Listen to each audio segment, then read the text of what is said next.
Who is eligible two of composition scheme. Composition scheme में अब कौन है जो कंपोजिशन स्कीम को ऑप्ट कर सकते हैं, अपन यहाँ पे देखेंगे।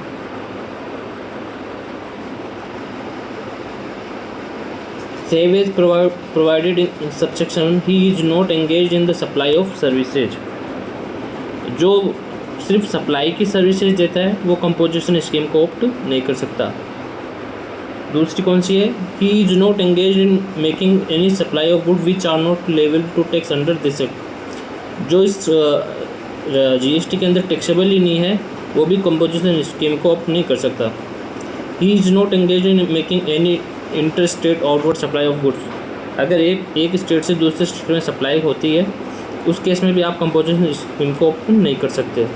ही is not engage in making any supply of goods through in ECU who is not required to collect tax under section 52।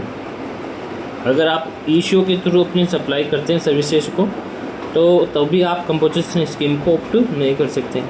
अभी इसमें एक अमेंडमेंट आया था कि आप ECU में है तो भी आप कंपोजिशन स्कीम को ऑप्ट कर सकते हैं, लेकिन उसका कुछ फ़ायदा नहीं है क्योंकि आप ECU में अगर क्या होता है कि आप ऑल इंडिया गुड्स को सप्लाई करते हैं और कंपोजिशन स्कीम में अगर आप इंटर स्टेट सप्लाई करते हैं तो आप उस स्कीम से अब बाहर आ जाएंगे।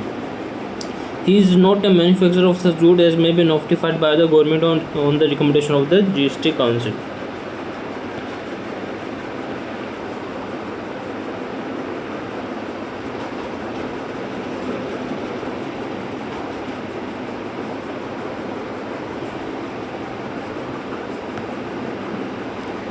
Provided that where more than one registered person are having the same permanent account number, the registered person shall not be eligible to opt for the composition scheme under subsection unless all such registered person opt to pay tax under this subsection। यानी अगर आपके multiple state में GST number है और अगर आप एक state में कंपोजिशन में हैं तो आपको सभी स्टेट में कंपोजिशन स्कीम को ऑप्ट करना पड़ेगा। ये नहीं है कि आप एक स्टेट में एक GST नंबर में तो आप कंपोजिशन में, एक में रेगुलर है। आपको सभी जो GST नंबर है उसमें आपको स्कीम को ऑप्ट करना पड़ेगा।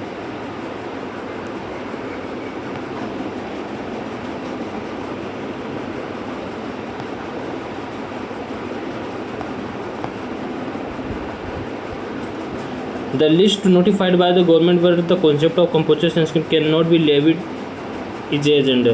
कौन से ऐसे गुड्स है जिस केस के अंदर आप जो कंपोजिशन स्कीम है उसको ऑप्ट नहीं कर पाओगे।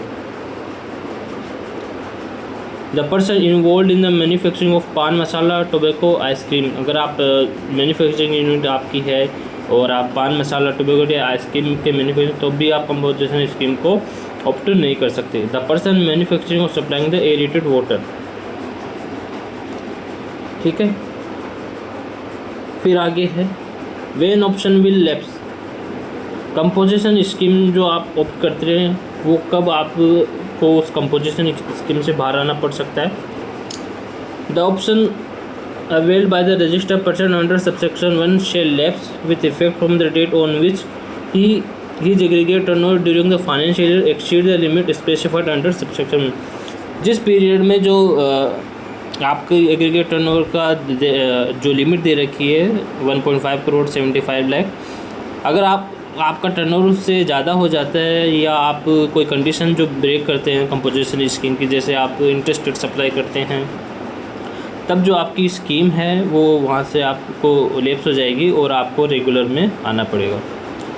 Restriction on collection of tax। A taxable person to whom the provision under subsection 1 shall apply not collect any tax from recipient on supply made by him, nor shall he entitled to any credit into tax। यदि आप composition scheme को opt करते हो तो ना तो आप जो एंड यूज़र है उससे कोई टैक्स कलेक्ट कर सकते हो और ना ही कोई इनपुट आप क्लेम कर सकते हो। आपने जो परचेज़ किया गुड्स आप उसकी इनपुट आप क्लेम नहीं कर सकते। फिर एक जो रजिस्ट्रेशन है वो यहाँ पर देख लेते हैं। Mister A